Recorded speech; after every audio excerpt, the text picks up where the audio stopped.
સુરેન્દ્રનગરમાં કચ્છના રણમાં દુર્લભ પ્રાણી કેમેરામાં કેદ થયું છે। વિશ્વનું સૌથી નાની પ્રજાતિનું શિયાળ સુરેન્દ્રનગરમાં જોવા મળ્યું છે। વછરાજ બેટ નજીક ફેનેક શિયાળ કેમેરામાં કેદ થયું છે। લુપ્ત થતી પ્રજાતિનું પ્રાણી ગણાય છે। ફેનેક શિયાળ વન વિભાગની ટીમના પેટ્રોલિંગ દરમિયાન શિયાળ નજરે પડ્યું છે। મળતી વિગતો અનુસાર સુરેન્દ્રનગરના કચ્છના નાના રણમાં જ્યારે વછરાજ બેટના પાછળના ભાગમાં ફોરેસ્ટ વિભાગની ટીમ પેટ્રોલિંગ કરી રહી હતી ત્યારે વિશ્વનું સૌથી નાના કદનું શિયાળ કેમેરામાં કેદ થયું।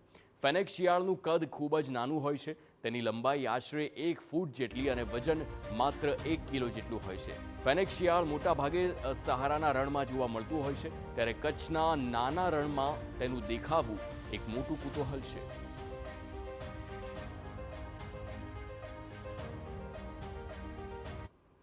એમાં બી લોકડીમાં આપણે જાણીએ છીએ કે અભયારણ્યમાં રણ લોકડી, ડેઝર્ટ ફોક્સ અને ભારતીય લોકડી એટલે કે ઇન્ડિયન ફોક્સ બંને જોવા મળે છે। હાલમાં જ એમની પ્રજનનની જે સિઝન છે પૂર્ણ થયેલી છે અને નવજાત બચ્ચાના જન્મ આપેલા છે।